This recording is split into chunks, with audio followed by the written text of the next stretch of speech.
નમસ્કાર, હું છું ડોક્ટર વિશાલ મકવાણા. સ્વાગત છે ફરી એક વખત ફિઝિકલ એજ્યુકેશન બાય બીડુ ચેનલની અંદર. આજે છે આપણે જે પ્રકરણ 5 છે ધોરણ 10 નું યોગ સ્વાસ્થ્ય શારીરિક શિક્ષણ પાઠ્યપુસ્તકનું પ્રકરણ 5 છે એને આપણે સમજ્યા હતા અને એના એમસીક્યુ છે એને આપણે લઈને આવ્યા છીએ. ઘણાની કોમેન્ટ હતી, ઘણાનું સજેશન હતું કે પહેલા સમજાવી અને પછી એના વિકલ્પો એટલે કે એમસીક્યુ આધારિત જે પ્રશ્નો છે, વિકલ્પો આધારિત જે પ્રશ્નો છે એને લઈને તમે આવશો તો વધારે યાદ રહેશે. તો આપણે પણ એવી જ રીતે કરી રહ્યા છીએ. તો પ્રકરણ 5 છે એને અગાઉ આપણે સમજેલા છીએ અને તેના એમસીક્યુ ની ચર્ચા આપણે આજે કરવાના છીએ.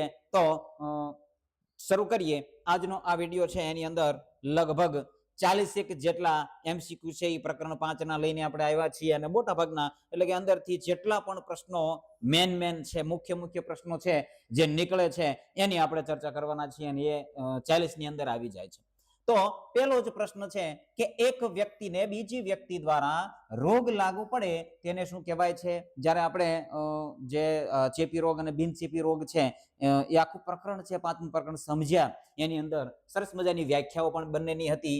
એક વ્યક્તિને બીજી વ્યક્તિ દ્વારા રોગ લાગુ પડે છે. એક વ્યક્તિ છે અને એનો રોગ બીજી વ્યક્તિની અંદર લાગુ પડે છે તો એને નીચેનામાંથી શું કહેવાય છે? અકસ્માત કહેવાય છે, ચેપ કહેવાય છે, આનુવંશિકતા કહેવાય છે કે બિનચેપી રોગ કહેવાય છે? તો શું કહેવાય? ચેપ કહેવાય. ચેપ લાગે છે એટલે જ એ રોગને શું કહેવાય છે? ચેપી રોગ કહેવાય છે. ચેપ લાગે છે એક વ્યક્તિમાંથી બીજી વ્યક્તિમાં અથવા તો બે કરતા વધારે વ્યક્તિની અંદર ચેપ લાગે છે તો એને ચેપ કહેવાય છે. ઇન્ફેક્શન કહેવાય. શું કહેવાય? ઇન્ફેક્શન.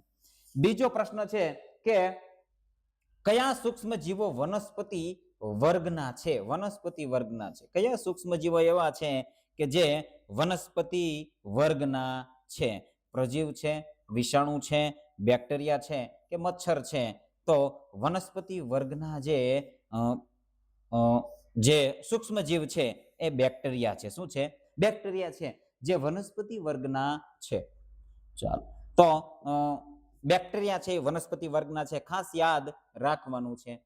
ત્યાર પછી નો પ્રશ્ન છે કે મેલેરિયા રોગ કયા સૂક્ષ્મ જીવ દ્વારા થાય છે? મેલેરિયા રોગની વાત થઈ છે. શેની વાત થઈ છે? મેલેરિયા રોગની વાત થઈ છે. કયા સૂક્ષ્મ જીવ દ્વારા આ મેલેરિયા રોગ છે એ ફેલાય છે? હવે 4 ઓપ્શન જોશો એટલે તમને કન્ફ્યુઝ થશે કે આવું તો કંઈ આવતું જ નથી, આપણે આવું તો ભણ્યા જ નથી. પરંતુ આપણા પાઠ્યપુસ્તકની અંદર આપેલું છે. બેક્ટેરિયા છે, વાયરસ છે, ફૂગ છે કે પ્રજીવ? પ્રજીવ જેને પ્રોટોઝોઆ કહેવાય છે. પ્રજીવ છે એ પ્રજીવ શેની અંદર હોય છે? કયા મચ્છરની અંદર હોય છે? તો એનોફિલિસ નામના માદા મચ્છરની અંદર હોય છે. પ્રજીવ કયું હોય છે? પ્લાઝ્મોડિયમ. કયું હોય છે? પ્લાઝ્મોડિયમ. અને તે કયા મચ્છરની અંદર હોય છે? તો એનોફિલિસ નામના માદા મચ્છર. કેવા મચ્છર? માદા મચ્છર. એનોફિલિસ નામના માદા મચ્છરની અંદર પ્લાઝ્મોડિયમ નામના પ્રજીવક વસતા હોય છે અને એ માદા મચ્છર છે એ કોઈ પણ વ્યક્તિને કરડે છે તો એને મેલેરિયા રોગ થવાની સંભાવના છે. ત્યાર પછીનો પ્રશ્ન છે હવા મારફતે કયો રોગ ફેલાય છે? નીચેનામાંથી હવા મારફતે જે રોગ ફેલાય છે એ આપણે શોધીને ટીક કરવાનો છે. શીતળા છે, ટીટનસ છે, ટાઇફોઇડ છે કે ઇન્ફ્લુએન્ઝા?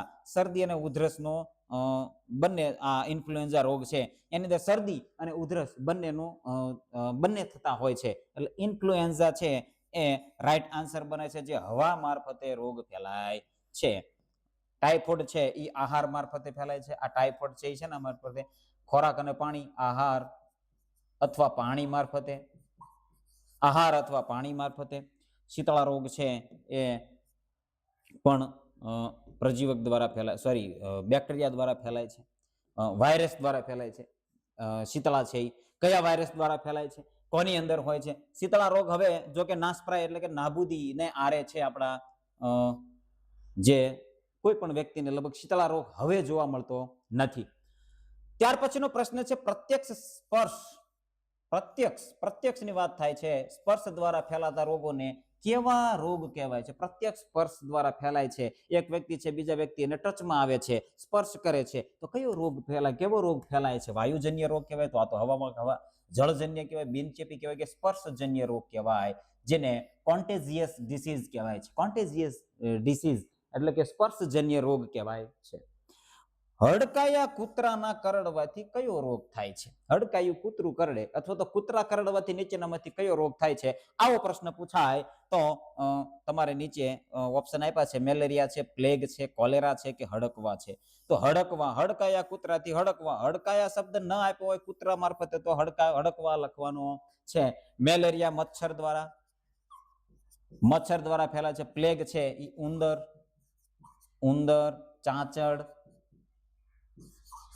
ચાંચડ આ બધા એના વાહકો હોય છે પ્લેગના. તો એના મારફતે આ રોગ છે એ પ્લેગ ફેલાતો હોય છે. ચલો, ત્યાર પછી આગળનો પ્રશ્ન છે કે જે વ્યક્તિના શરીરમાં રોગના જંતુઓ હોય પણ તેને પોતાને રોગ લાગુ પડતો નથી. શું કીધું છે? કે જે વ્યક્તિના શરીરમાં રોગના જંતુઓ છે પરંતુ તેને પોતાને એનો રોગ છે એ લાગુ પડતો નથી, તેને શું કહેવાય છે? દર્દી કહેવાય, રોગવાહક કહેવાય, તંદુરસ્ત કહેવાય કે ડોક્ટર કહેવાય? શું કહેવાય? એને રોગવાહક કહેવાય. શું કહેવાય છે? રોગવાહક. કોઈ પણ પ્રાણી હોય કે કોઈ પણ વ્યક્તિ હોય એની અંદર એ રોગ, કોઈ પણ રોગના જંતુ એની અંદર છે, ઓલરેડી છે, પરંતુ એ રોગ એને લાગુ પડતો નથી, તો એને શું કહેવાય? રોગવાહક કહેવાય. પરંતુ જો એ જંતુઓ છે એના શરીરમાંથી અથવા તો એ પ્રાણીમાંથી બીજા વ્યક્તિમાં, કોઈ પણ વ્યક્તિની અંદર પહોંચે છે તો એને રોગ લાગુ પડે છે, તો એને શું કહેવાય છે? રોગવાહક કહેવાય છે. એડ્સ અને સિફિલિસ કયા માર્ગે ફેલાતા રોગ છે? એડ્સ, સિફિલિસ, ગોનોરિયો જેને કહેવાય છે, આ બધા રોગ છે એ જનેન્દ્રિય મારફતે ફેલાય છે. શેના મારફતે ફેલાય? જનેન્દ્રિય મારફતે ફેલાય છે. રતિક ક્રીડા જેને કહેવાય છે, રતિક ક્રીડા દરમિયાન સંપર્કમાં આવવાથી આ રોગ છે એ એક વ્યક્તિમાંથી બીજી વ્યક્તિમાં ફેલાતો હોય છે. કુદરતી રીતે જ શરીરમાં રહેલી રોગ સામે લડવાની શક્તિને શું કહે છે? રોગ સામે લડવું, કુદરતી રીતની વાત થાય છે. કુદરતી રીતે જ શરીરની અંદર કઈક એવી શક્તિ છે જે રોગ સામે લડતું રહે છે હંમેશા, તો એને શું કહેવાય છે? પ્રાકૃતિક રોગ નિરોધક શક્તિ, નેચરલ ઇમ્યુનિટી. શું કહેવાય? નેચરલ ઇમ્યુનિટી, પ્રાકૃતિક રોગ નિરોધક શક્તિ કહેવાય છે. ત્યાર પછીનો પ્રશ્ન છે કે ઈજા કે અકસ્માતને કારણે થતી શારીરિક વ્યાધિઓ કયા પ્રકારમાં જોવા મળે છે? કયા પ્રકારમાં આવે છે? ઈજા કે અકસ્માતને કારણે થતી શારીરિક વ્યાધિઓ કયા પ્રકારમાં આવે છે? આપણે જ્યારે આ પ્રકરણ સમજ્યા છીએ ત્યારે સરસ માહિતી એની અંદર આપેલી છે. શું કહેવાય? ઈજા અથવા અકસ્માતને કારણે કોઈ વ્યાધિ કે એવો રોગ થાય છે તો એને ચેપી રોગ કહેશું, બિનચેપી રોગ કહેશું, મહામારી કહેશું કે વાયરસજન્ય રોગ કહેશું? એને બિનચેપી રોગ કહેશું, જેની અંદર વારસાગત રોગ આવે છે. વારસાગતની અંદરમાં કયા કયા આવે? ડાયાબિટીસ આવે, ડાયાબિટીસ આવે છે. ડાયાબિટીસ વારસાગત રોગની અંદર, વારસાની કોઈ વ્યક્તિને ડાયાબિટીસ છે તો એના વારસાની અંદર એનું બાળક છે એને પણ આ રોગ આવવાની સંભાવના છે. એની સાથે સાથે કોઈ પણ ખોડખાપણ, કારણ કે આ રોગ છે એ જો ચેપી રોગ નથી પરંતુ વારસામાં આવે છે, આ રોગ ચેપી રોગ નથી, એનો ચેપ કોઈને લાગતો નથી. ખોડખાપણ છે તો એ પણ કોઈ અંગની ખામી છે, આવા છે એ રોગ છે, એ કોઈ ચેપી રોગ છે નહીં, પરંતુ વારસાગત આવતા હોય છે અથવા તો ઈજા અથવા તો અકસ્માતને કારણે શરીરમાં એ આવતા હોય છે, એની ખોડખાપણ આપણે દર્શાવતી હોય છે.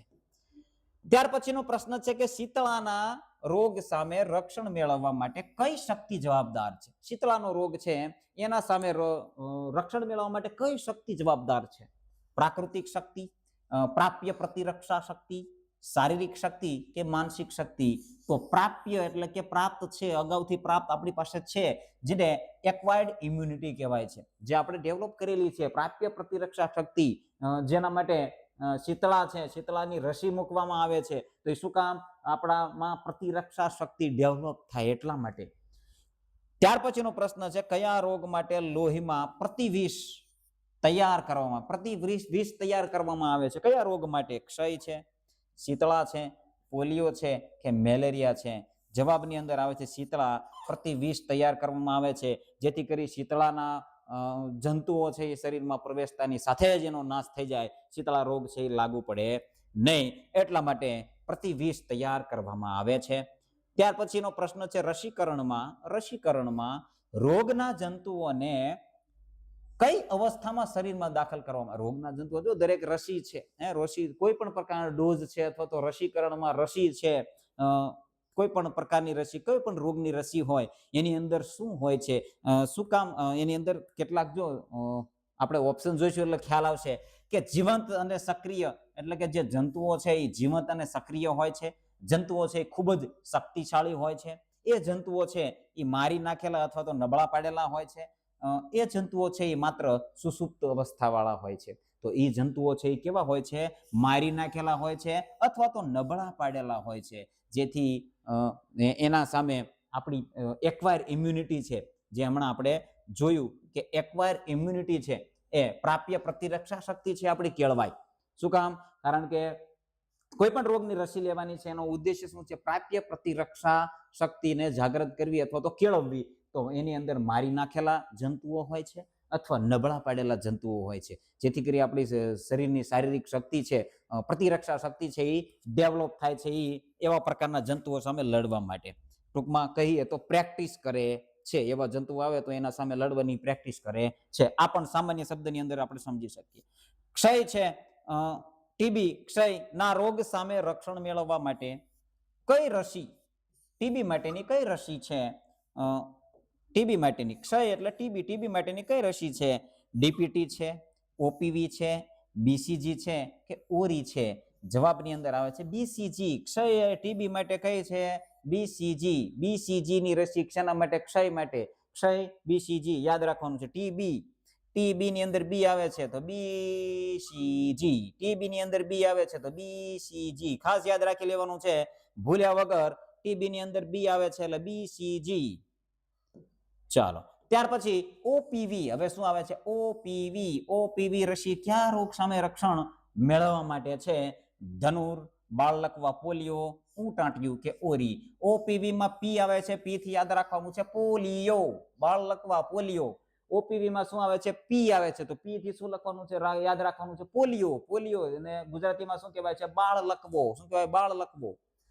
ચલો, 16મો પ્રશ્ન છે કે ડીપીટી ત્રિગુણી રસી જેને કહેવાય. ચલો, આવી રીતે પણ પૂછે ત્રિગુણી રસી નીચેનામાંથી ત્રિગુણી રસી કઈ છે? આ દરેક ઓપ્શન આપ્યા હોઈ શકે છે. ઓપીવી, ડીપીટી, બીસીજી, ઓરી, આવા બધા જે એકાદું બનાવીને મૂકી શકે છે.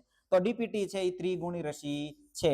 ડીપીટી ત્રિગુણી રસી થઈ ત્રણ રોગને અસર કરતી રસી છે. 3 રોગ માટેની રસી છે એટલે ત્રિગુણી રસી. 3 ગુણ મળે છે. ત્રિગુણ એટલે કેટલા? 3 ગુણ એક સાથે.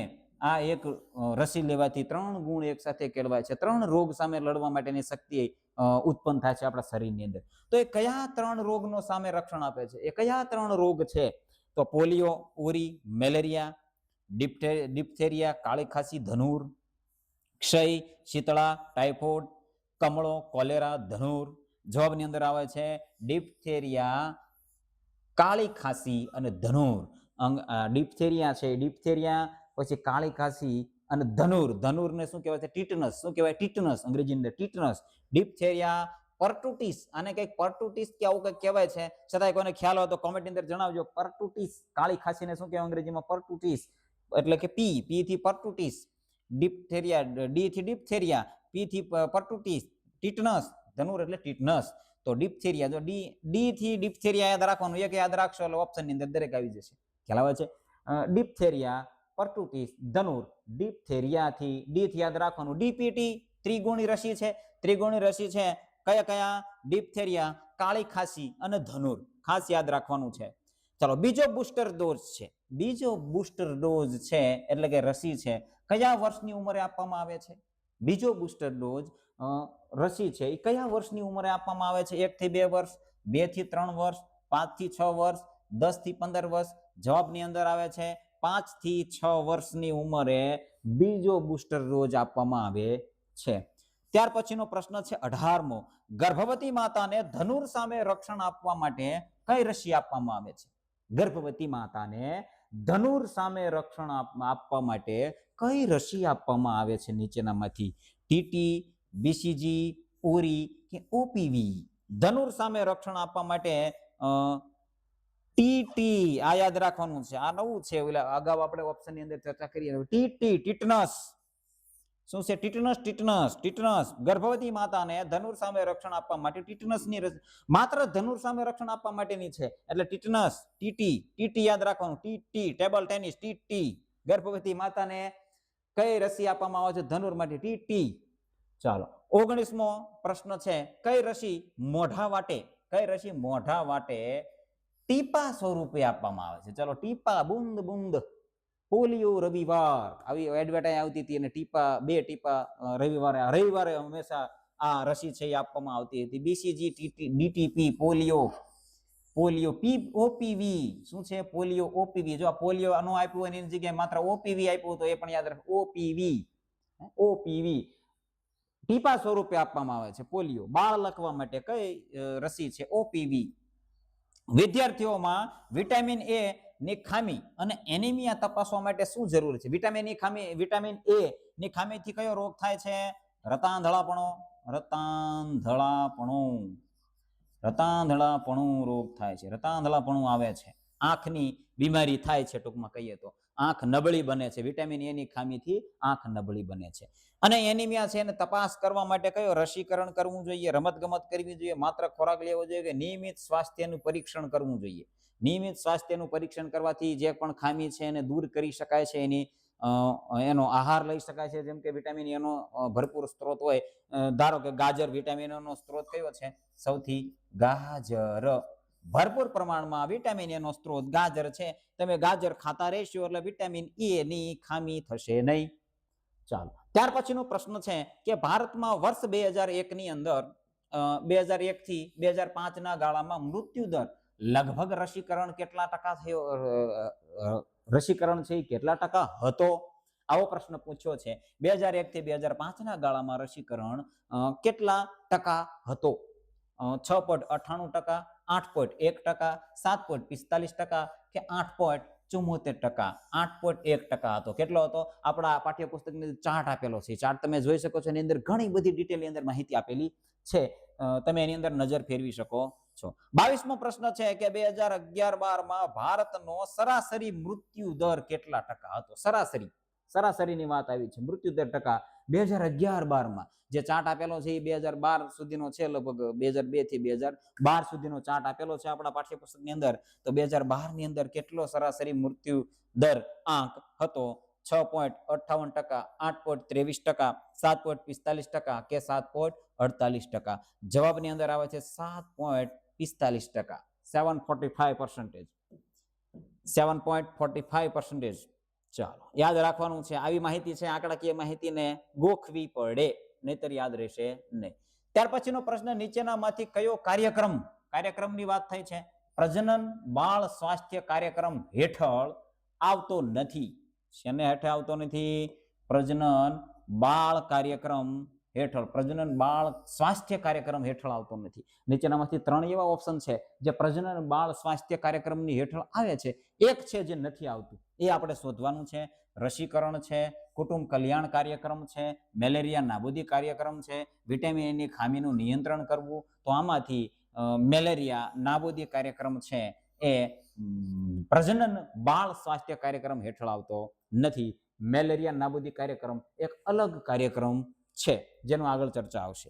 પ્રજનન બાળ સ્વાસ્થ્ય કાર્યક્રમનો મુખ્ય ઉદ્દેશ્ય શું છે? મુખ્ય ઉદ્દેશની વાત થઈ છે ને આવો પ્રશ્ન પૂછાઈ શકે છે. મુખ્ય ઉદ્દેશ્ય શું છે? વસ્તીમાં વધારો કરવો, બાળકો અને માતાના સ્વાસ્થ્યનું રક્ષણ અને સંવર્ધન કરવું, માત્ર વૃદ્ધોની સેવા કરવી, વિદેશી દવાઓ વેચવી. તો જવાબની અંદર આવે છે બાળકો અને માતાના સ્વાસ્થ્યનું રક્ષણ અને સંવર્ધન કરવું. કયા કાર્યક્રમની અંદર? પ્રજનન બાળ સ્વાસ્થ્ય કાર્યક્રમની અંદર બાળકો અને માતાના સ્વાસ્થ્યનું રક્ષણ અને સંવર્ધન કરવું, આ એનો મુખ્ય ઉદ્દેશ્ય છે. મુખ્ય ઉદ્દેશ્ય પૂછ્યો છે એટલે બાળકો અને માતાઓનું રક્ષણ અને સંવર્ધન કરવું. ચાલો, ત્યાર પછીનો પ્રશ્ન છે, સુધારેલા રાષ્ટ્રીય ક્ષય એટલે કે ટીબી નિયંત્રણ કાર્યક્રમ હેઠળ કઈ પદ્ધતિ દ્વારા સારવાર ઉપલબ્ધ કરાવવામાં આવે છે? કઈ પદ્ધતિ છે નીચેનામાંથી? એ પદ્ધતિ આપણે શોધવાની છે. આયુર્વેદિક ઉકાળો છે, ડોટ્સ છે, સર્જરી છે કે હોમિયોપેથી છે? તો જવાબની અંદર આવે છે ડોટ્સ પદ્ધતિ દ્વારા સારવાર ઉપલબ્ધ કરાવવામાં આવે છે. કયા રોગની? નીચેનામાંથી કયા રોગની સારવાર છે એ કઈ પદ્ધતિ એટલે કે સારવાર છે એ ડોટ્સ પદ્ધતિથી કરાવવામાં આવે છે? તો ક્ષય, ટીબી. આવી રીતે ઊંધો ચતો કરી પણ પૂછી શકે, યાદ રાખવાનું છે. વર્ષ 1953 કયો રાષ્ટ્રીય કાર્યક્રમ શરૂ કરવામાં આવ્યો હતો? 1953 ની અંદર કયો રાષ્ટ્રીય કાર્યક્રમ શરૂ કરવામાં આવ્યો હતો? રાષ્ટ્રીય એડ્સ નિયંત્રણ કાર્યક્રમ, રાષ્ટ્રીય મેલેરિયા નિયંત્રણ કાર્યક્રમ, પોલિયો નાબૂદી કાર્યક્રમ કે ક્ષય નિયંત્રણ કાર્યક્રમ? 1953 ની અંદર રાષ્ટ્રીય મેલેરિયા નિયંત્રણ કાર્યક્રમ છે એને શરૂ કરવામાં આવ્યો હતો. હમણાં વાત કરીને આપણે કે મેલેરિયા નાબૂદી કાર્યક્રમનો પણ આગળ આવશે તો એની પણ ચર્ચા કરવાના છીએ. ચાલો, ત્યાર પછી હા, ઓકે. 1997 વર્ષ 1997 કયો કાર્યક્રમ શરૂ કરવામાં આવ્યો હતો? 1997 કયો કાર્યક્રમ શરૂ કરવામાં આવ્યો હતો? 1992 ની અંદર, સોરી 92 નહીં પણ 1953 ની અંદર રાષ્ટ્રીય મેલેરિયા નિયંત્રણ કાર્યક્રમ શરૂ કર્યો. તો 1997 કયો કાર્યક્રમ શરૂ કર્યો? આવો પ્રશ્ન પૂછાણો છે. તો રાષ્ટ્રીય મેલેરિયા નિયંત્રણ કાર્યક્રમ, તો આ તો 1953 ની અંદર આવ્યું. 1953 ની અંદર આવ્યું છે, શરૂ કરેલો છે, તો એ તો આવશે નહીં. સુધારેલ રાષ્ટ્રીય ક્ષય નિયંત્રણ કાર્યક્રમ આવશે કે બૃહદ મેલેરિયા નિયંત્રણ કાર્યક્રમ આવશે? EMCP રાષ્ટ્રીય રસીકરણ અભિયાન ચલાવવામાં આવેલું છે. તો જવાબની અંદર આવે છે બૃહદ મેલેરિયા નિયંત્રણ કાર્યક્રમ, જે 1953 ની અંદર રાષ્ટ્રીય મેલેરિયા કાર્યક્રમ ની શરૂઆત કરી અને 1997 ની અંદર બૃહદ મેલેરિયા નિયંત્રણ કાર્યક્રમની શરૂઆત કરેલી. ચાલો, ત્યાર પછીનો પ્રશ્ન છે મેલેરિયા કાર્યક્રમ હેઠળ કયા કયા રોગના પ્રસારને અટકાવવાનો ઉદ્દેશ્ય છે એ રાખવામાં આવેલો છે? મેલેરિયા નિયંત્રણ કાર્યક્રમ છે. મેલેરિયા કાર્યક્રમ હેઠળ નીચેનામાંથી કયા કયા રોગ છે જેને એનો રોગ છે એને પ્રસારને અટકાવવા માટેનો ઉદ્દેશ્ય છે? તો તમને હવે મેલેરિયા છે એ મચ્છરથી ફેલાય છે, તો એની અંદર મચ્છરથી ફેલાતા જે પણ કોઈ રોગ છે એ ઓપ્શનની અંદર તમને મળી જાય એટલે એ તમારે ટીક કરી દેવાનું છે. તો ટાઇફોઇડ, કોલેરા છે આ મચ્છરોથી ફેલાતો નથી. કેન્સર છે, ડાયાબિટીસ છે, મચ્છરથી ફેલાતો નથી. શરદી ઉધરસથી વાયરસથી થાય છે તો એ પણ આવશે નહીં. મેલેરિયા, ડેન્ગ્યુ, ચિકનગુનિયા અને હાથીપગો આ ચારેય રોગ છે એ મચ્છરથી ફેલાય છે. ચારેય રોગ છે એ મચ્છરથી ફેલાય છે. મેલેરિયા છે એ એનોફિલિસ નામના મચ્છર, એનોફિલિસ નામના માદા મચ્છર, એનોફિલિસ નામના માદા મચ્છર. ડેન્ગ્યુ છે એ એડિસ ઇજિપ્તી ક્યાંક લખેલું આવે છે, એડિસ ઇજિપ્તી મચ્છરથી ફેલાય છે. ચિકનગુનિયા છે એ પણ એડિસ ઇજિપ્તી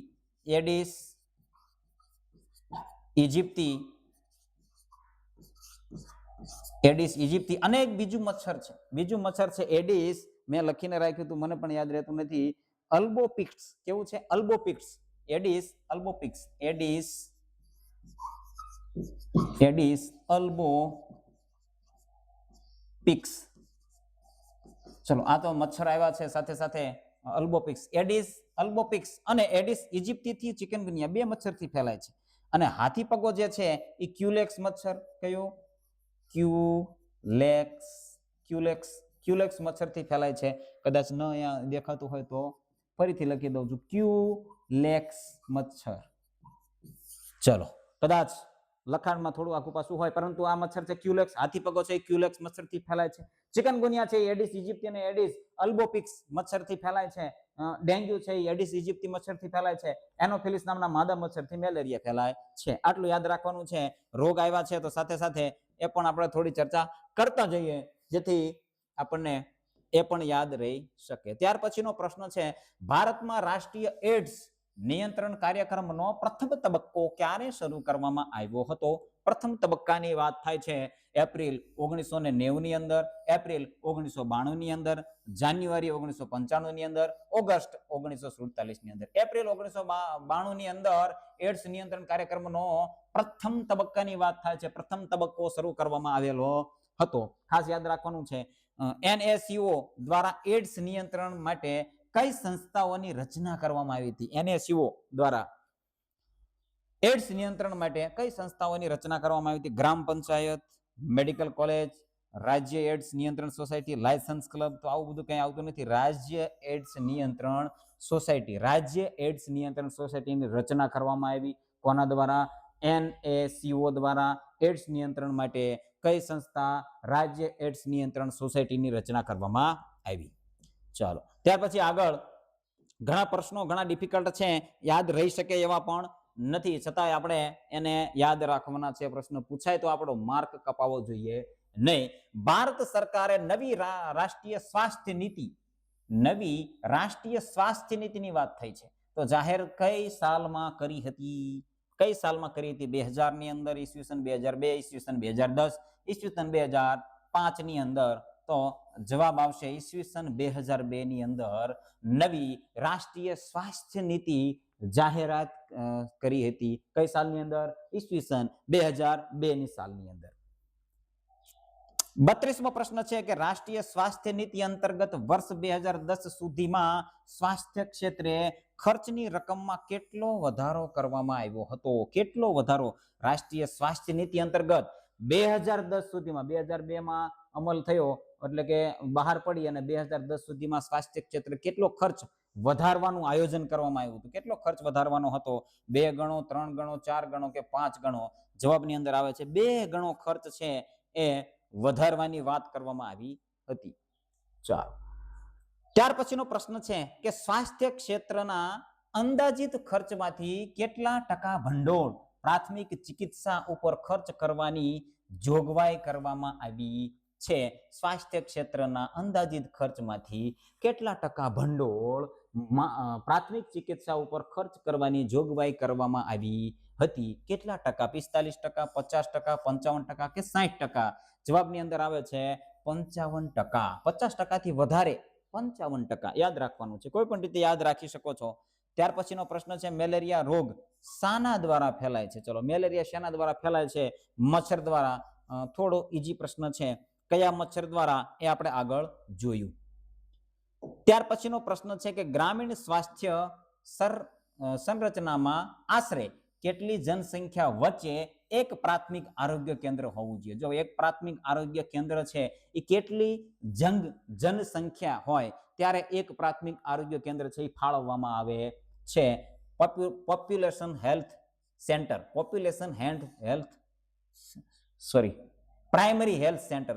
પ્રાઇમરી હેલ્થ સેન્ટર, પ્રાથમિક આરોગ્ય કેન્દ્ર જેને PHC કહેવાય છે, પ્રાઇમરી હેલ્થ સેન્ટર. એનું ફૂલ ફોર્મ શું છે? આવું પણ પૂછાઈ શકે, ફૂલ ફોર્મ શું છે? Primary health centre. તો એની સંખ્યા કેટલી છે? 10,000, 20,000, 30,000 કે 50,000? જવાબની અંદર આવે છે 30,000. શું આવે છે? 30,000. ચાલો, કઈ સંસ્થામાં નિષ્ણાંત અને મૂળભૂત તબીબી સેવાઓ, ઓપરેશન અને દર્દીને દાખલ કરી સારવાર કરવાની સુવિધાઓ હોય છે? કઈ એવી જગ્યા છે, કઈ સંસ્થા છે એમાં નિષ્ણાંત મૂળભૂત તબીબી સેવાઓ આપવામાં આવે છે, ઓપરેશન અને દર્દીઓને દાખલ કરી સારવાર કરવાની સુવિધાઓ આપવામાં આવે છે? એવી કઈ જગ્યા છે? નીચેનામાંથી કયું કેન્દ્ર છે? પ્રાથમિક આરોગ્ય કેન્દ્ર છે, પેટા કેન્દ્ર છે, શહેરી હોસ્પિટલ છે કે ગ્રામ સભા છે? તો જવાબની અંદર આવે છે શહેરી હોસ્પિટલ છે. એની અંદર નિષ્ણાંત મૂળભૂત તબીબી સેવાઓ આપવામાં આવે, નિષ્ણાંતો દ્વારા સેવાઓ આપવામાં આવે છે. ઓપરેશન અને દર્દીને તાત્કાલિક દાખલ કરી અને દરેક સુવિધા પૂરી પાડવામાં આવે છે, સારવાર કરવાની દરેક સુવિધા પૂરી પાડવામાં આવે છે શહેરી હોસ્પિટલમાં. ત્યાર પછીનો પ્રશ્ન છે કે સ્વાસ્થ્ય સંરચનામાં કયા 3 મુખ્ય ભાગીદારોનો સમાવેશ થાય છે? સ્વાસ્થ્ય સંરચનામાં કયા 3 ભાગીદાર છે? તો કયા 3 ભાગીદાર છે એ આપણે નીચેથી શોધવાના છે. સરકાર, સેવાભાવી સંસ્થાઓ અને ખાનગી સંસ્થાઓ, શાળા, કોલેજ, યુનિવર્સિટીઓ, ગ્રામ પંચાયત, તાલુકા પંચાયત અને જિલ્લા પંચાયત, મંત્રીઓ, ડોક્ટરો અને નર્સો. જવાબની અંદર શું આવે છે? તો ડિફિકલ્ટ ઓપ્શન આપેલા છે, તો જવાબ આવશે ઓપ્શન એ, સરકાર, સેવાભાવી સંસ્થાઓ અને ખાનગી સંસ્થાઓ. આ 3 ભાગીદારોનો સમાવેશ કરવામાં આવે છે.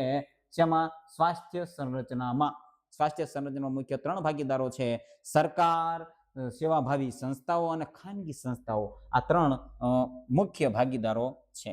આકૃતિ મુજબ જિલ્લા સ્તર પર કઈ હોસ્પિટલ કાર્યરત છે? જિલ્લા સ્તર ઉપર કઈ હોસ્પિટલ? આકૃતિ આપણા પાઠ્યપુસ્તકની અંદર આપી છે, એટલે આ પ્રશ્ન એવી રીતે પૂછેલો છે કે આકૃતિ મુજબ, એટલે એ આકૃતિ છે એ ખાસ એક વખત એની અંદર નજર ફેરવી લેવાની છે. તો જિલ્લા સ્તર ઉપર શું છે તો ખાનગી હોસ્પિટલ છે, જિલ્લા સ્તરની સરકારી હોસ્પિટલ છે, સામુદાયિક આરોગ્ય કેન્દ્ર છે કે પેટા આરોગ્ય કેન્દ્ર. જિલ્લા સ્તરની સરકારી હોસ્પિટલ, જિલ્લા ઉપર શું છે જિલ્લા સ્તરની સરકારી હોસ્પિટલ, જિલ્લા કક્ષાએ. ચાલો ત્યાર પછી નો પ્રશ્ન છે કે નાના ગામોમાં સ્વાસ્થ્ય સેવાઓ માટે કયા કેન્દ્રો આવેલા? નાના ગામની વાત છે. નાના ગામ સૌથી નીચેનું સ્તર જેને કહેવાય આરોગ્ય કેન્દ્ર હોય કે કોઈ પણ જગ્યાએ નીચેનું સ્તર નાનું ગામડું.